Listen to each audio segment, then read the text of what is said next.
The majority of North Africans, which includes Egypt, Libya, Algeria, are light-skinned, look white, white passing, whatever you want. Hey Alia, first of all, I just want to say I'm sorry that people are being complete jerks and trying to invalidate your identity or your ethnicity, because that is uncalled for and unacceptable. But it does happen a lot on this app, especially when you're Egyptian. I can tell you all about it. But I do want to use this opportunity to call you in and other white Egyptians. And I'm not talking about white from an American perspective, but from our perspective as, مصرية بيضة, or like very light skinned, you know what I mean. Like you're Egyptian, I don't have to explain this to you. The thing is, saying something like the majority of Egyptians are white or white passing is not just incorrect, because that is literally not true, but also very harmful to our community.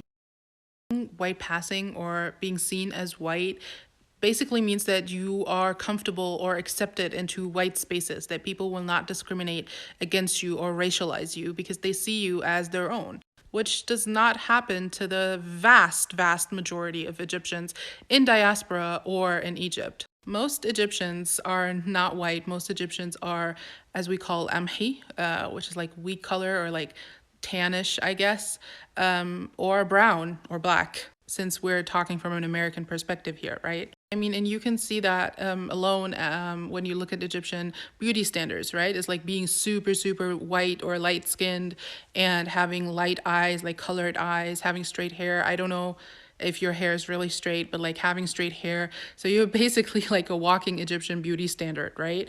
And this beauty standard exists because of colonialism and because it is exotic in Egypt. This is not the usual Egyptian look. And being a light skin or white skin Egyptian is not a bad thing, right? Like you are still Egyptian no matter whatever person says on TikTok or on the internet, you are still Egyptian. Like the full package, شربتي من نيلها وجربتي تغني لها والحاجات اللي عندكم في البيت, like you're Egyptian.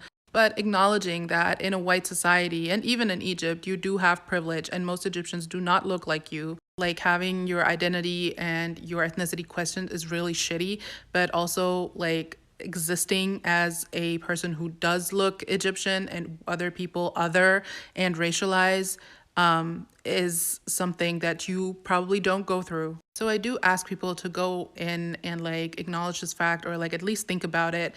And then also, understand that saying that most Egyptians are white or white passing is just as bad as saying all Egyptians are black. And if you're not Egyptian. All right. A population which is basically which is basically a mixture of ancient Egyptian blacks who intermarried with Arabs right after the Arab conquest. The ancient Egyptian population was brown and black before the Arab conquest. But before the Arab conquest came the Greeks. The ancient Egyptian population was in Egypt for thousands of years. The ancient Egyptian population was brown and black, and the Greeks came in 300 BC, and they started to intermarry with the local population, and then the Romans came and ruled from 70 BC until they were conquered by the Arabs and kicked out by the Arabs in the 7th century. And these people intermarried with the Egyptian Copts, and they made the pigmentation of the Egyptians, the Copts, much lighter because of this intermarriage with Europeans. Now, you're an educator, okay? Now, how do you deal with situations when you practice your profession insofar as dealing with the mythology or the misconceptions about Egypt being a white civilization? How do you deal with that? This is a big problem because Egypt, the ancient Egyptian civilization was a black civilization. If you are Egyptian, Christian, especially Coptic, and you are white, because there are very white Egyptians, guys. There are Egyptians who have green eyes and like really light brown hair, and I always wonder, why do they look different from me?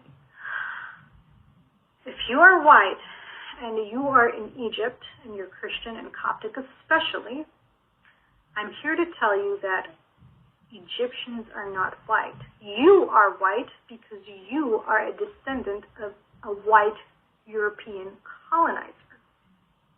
Or you are just simply European that has moved into Egypt and stayed there and had kids there and kept being white. So, with that said, I want to break the news to everyone that Egyptians are not white. We are black people. Go to Nubia, and you will see that the people there are very dark people. I don't like to say black because this is black. This is black. But they are a brown, very brown people. If you go to the city of Komombo in Egypt, forget Nubia because, that's a bit of a different nation, but in Komombo, a pure Egyptian city, people are dark-skinned, very melanated. In fact, my siblings are much darker than me. So again, with that said, please do not walk around and say Egyptians are white. Now, I gave you 3 pieces of evidence, but there's a ton of evidence out there. Like if you go to the Egyptian Museum in Cairo, you will see in the chamber of King Tutankhamun, which y'all call Tutankhamun, is a black. They're all black people. So stop lying. Is a black. They're all black people. So stop lying.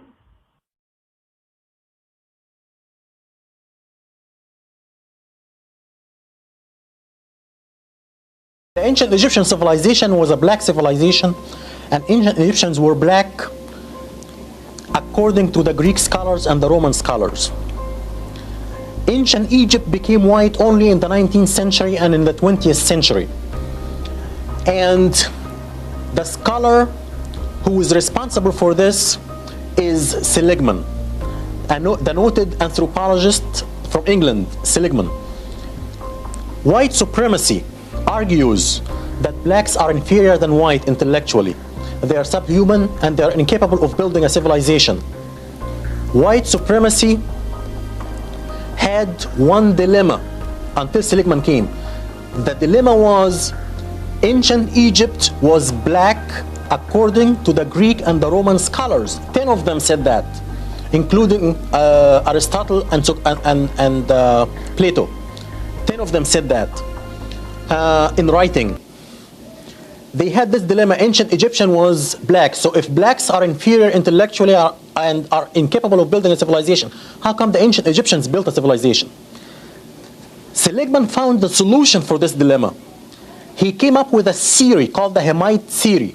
He separated the blacks who built a civilization in Egypt and Ethiopia from the rest of the black race, and he called them brown-skinned whites, or the Hamites. So Seligman saved white supremacy from this dilemma, and all the white scholars followed him from that time on. This was at the end of the 19th century. And since that time, white scholarship says that ancient Egypt is white. Mustafa Hefni is currently working on his doctorate degree at Wayne State University. His dissertation topic is a content analysis of the treatment of ancient Egypt in world history textbooks. And just how far is this determined Egyptian willing to go to be classified black? I want to carry my case all the way up to the U.S. Supreme Court if necessary.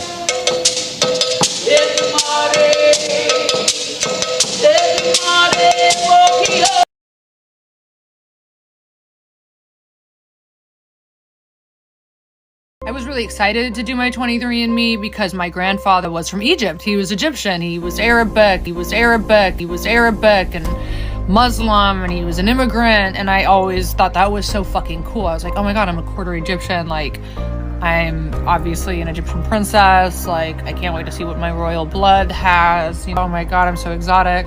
Bitch, I get my 23andMe results back, 0.2% Egyptian!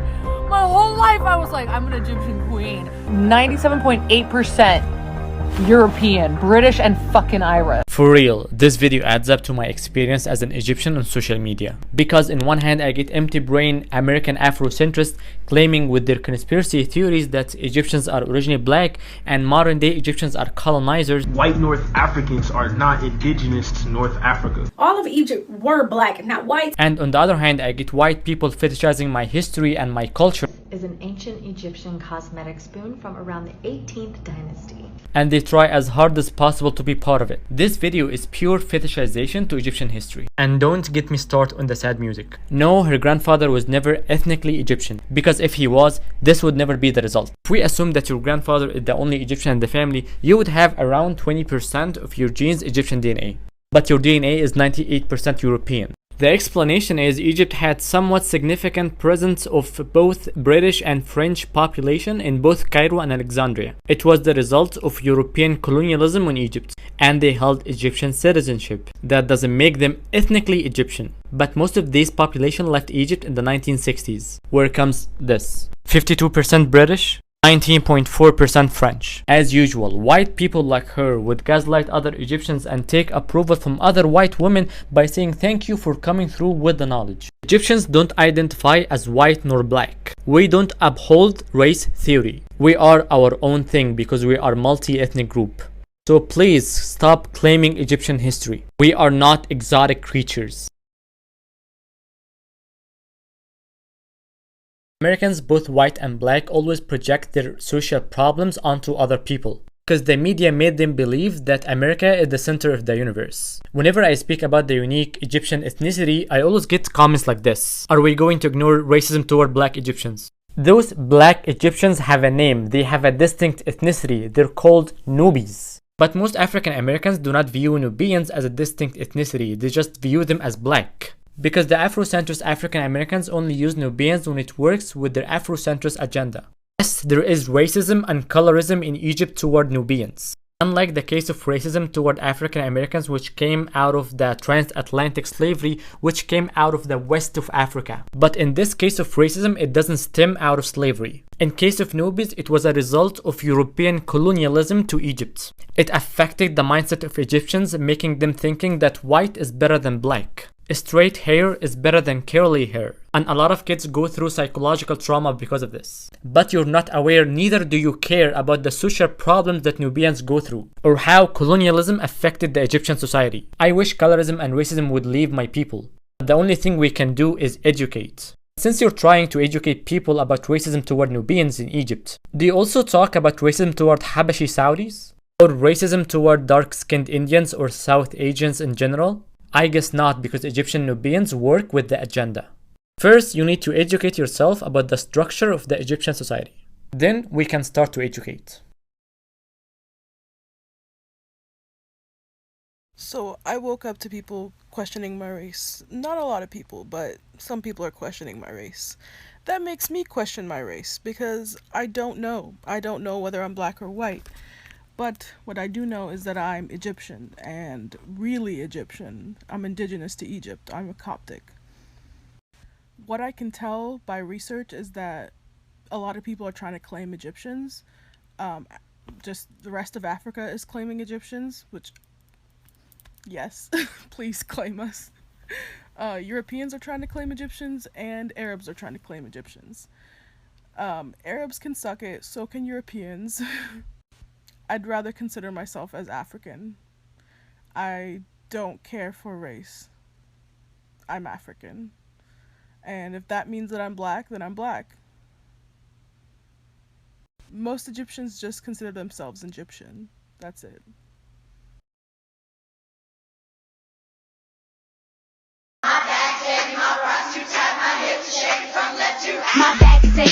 Look, I hate to be that guy, but just the fact is both of those pictures are incorrect. And the fact that you think everyone in Africa is black is kind of racist. Look at the original color of these ancient Egyptians and how they depicted themselves. Pay attention to the shade of her arm here.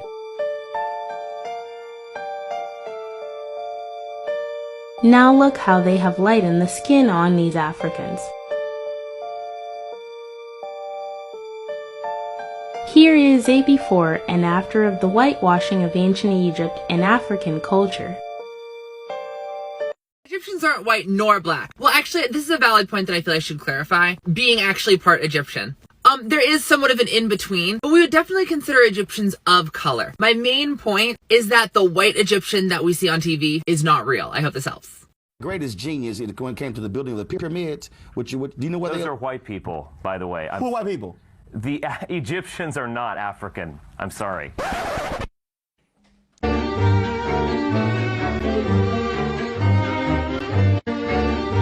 No, but see, but you said are built. there railroads in Africa? You said yes. You said built. Why? You said hold up. You said okay. First of all, that is absolutely true. First of all, the greatest genius when it came to the building of the pyramids. Do you know what those are white people, by the way. Who are white people? The Egyptians are not African. I'm sorry. Do you know where Egypt is? Yes, it's in North Africa. What you just said is one of the most insanely idiotic things I have ever heard. Stop right there. You just said that you said the Egyptians are not African. Are white South Africans African? Wait. Yes, they are African. See, okay, to be African means you come from the continent of Africa. So if you come from the continent of Africa, that's who you are. So that means you're an African. So you do know, do you also deny science that man originated from Africa, or do you say that's false science? What are you talking about? I mean, what are you referring to? I'm talking science. Archaeology. I'm talking biology. I'm talking science. In terms of the where did man originate? Where scientists, white scientists. Egypt was an amazing civilization. No, it was not created by black Africans. I'm sorry. It wasn't. Who created it? People who are white. How are people? You can look you can actually look at art, and they differentiate between races. No, I got to ask you a question. How do you from ancient Egyptian art? You do know those were black people. You do know. They weren't. You do know from science you can't get black from white. You can get white from black. You do know when it comes to evolution. What? When it comes. Oh, I see what you're saying. Dude, you never studied science? I see what you're. Yes, I have. No, so I mean, I'm not a scientist. Are you? But man originated in Africa. Yes or no? That is a consensus. Yes. Okay. So if man originated in Africa, which means that they were Africans, then all of a sudden, when you talk about the amazing works of the Egyptians, they were people of color. I know that's a little rough for you to handle, but I know you want to hold on to that, somehow thinking whites built the pyramids. But I'm trying to understand. Yeah, we did. No, you didn't. No, you didn't. Because first of all, they were building things in Egypt while white Europeans were still in caves. That's a fact. That's a fact. Okay, sure. But I'm still go back to you insist that somehow that whites are not getting jobs in America in this rough. Are you afraid of competition? I am not afraid of competition. Competition can be good. That being said, are you what's afraid great? To compete? Are you afraid to compete? Hold on. Are you afraid of some other television station beating you? I mean, you're not. Okay. You know why? No, you know why? Because you're confident. That Egypt shared a profound relationship with other East African cultures. In particular, Egyptian kingship and religion was fundamentally different from Near Eastern civilization and strongly connected with the Northeast African cattle complex that survived in modern Southern Nilotic groups like the Dinka, perhaps reflected in ritual practices like the cattle dance, an example of which we found on rock art in Sudanese Nubia. You have to look kind of closely, but at the top there are a group of people dancing, and then a kind of herd of cattle with spots and different colorings down below. And this pre-dynastic figuring is usually interpreted as a similar kind of dancing figure to the Dinka man you see here. Frankfurt's view of Egypt as fundamentally African was not an example of the kind of simplistic and ultimately suspect notion of survivals argued by early anthropologists like Seligman, although Frankfurt does talk about the Hamitic character of the cultures involved. Instead, like Budge, Frankfurt makes a detailed argument for ethnoarchaeology. Rather than looking to Near Eastern institutions and cultures to understand ancient Egypt, one should look to other African cultures that potentially share common roots in a regional cultural complex that included cattle pastoralism. An increasing pace of archaeological work in the Sahara, the Oases, and the Eastern Desert, and in Sudanese Nubia, lends support to Frankfurt's notion of Egypt's origins in a Northeast African context, but without his problematic reference to Hamites. During the Epipaleolithic and Neolithic, about 8,000 to 3,500 BCE. See, now we're getting somewhere. Look, the whole concept of black and white in itself is fake. It's not real. It's not a real thing. Look, they'll tell you that someone from Russia is white, someone from Ukraine is white, someone from Ireland is white, whatever, right? And the same thing goes for black. They'll tell you, oh, you see a dark-skinned Egyptian, he's black. A Sudanese guy, a Sudanese girl, black. Somali, black. But then Haiti, also black. Jamaica, also black. Dominican Republic, black. But they speak 5, 6 different languages, completely different cultures, but they're all black. What? The whole point is that they put labels on people based on imaginary classes. They're trying to divide people. They're trying to separate people. So when you see someone, you don't see who they are. You see black, white, yellow. It's fake. All these things come from the Bible, and that the Bible was all written by black men and women. Abraham's father was a Chaldean. Chaldeans were started by Ethiopians. Ethiopians were black men. Tahor, also Abraham's father, would have been a black man, more than likely, or he would have been very dark. Okay? He wouldn't have been the fair-skinned Caucasians that you see in Israel now. He wouldn't have seen the Jews that you see with the tendrils. Those are not the 12 tribes of Israel. Those are not the Shemites. All the ancient ancestors that we get our entire structure from, books, modern mathematics, judicial system, all these things come from the Bible, and that the Bible was all written by black men and women. White Africans exist. What about Egypt? So we're going to take a break from the crazy content to dispel the rumor that Egyptians were white. You literally can see in their own hieroglyphics and artwork that they are clearly of color. So why do people still think Egyptians are white? How come when we Google Egyptians, this is what shows up? And I think it's because, well, 2 reasons. One being Cleopatra. Everyone thinks, oh, well, Cleopatra, she was, very fair-skinned and had the dark hair and it was braided. That's what Egyptians must have looked like. Cleopatra was a Macedonian Greek. Let me say that again. Cleopatra was Macedonian and Greek and was brought over to Egypt to rule. She was not Egyptian. She was the first Macedonian Greek to learn the Egyptian language, but she was the only Egyptian who was literally not black. And despite some people thinking I'm racist sometimes, I am a civil rights advocate, and I do have to point out that Egyptians, extremely advanced society, sometimes people have a hard time wrapping their head around that a black culture. We're the ones to do it.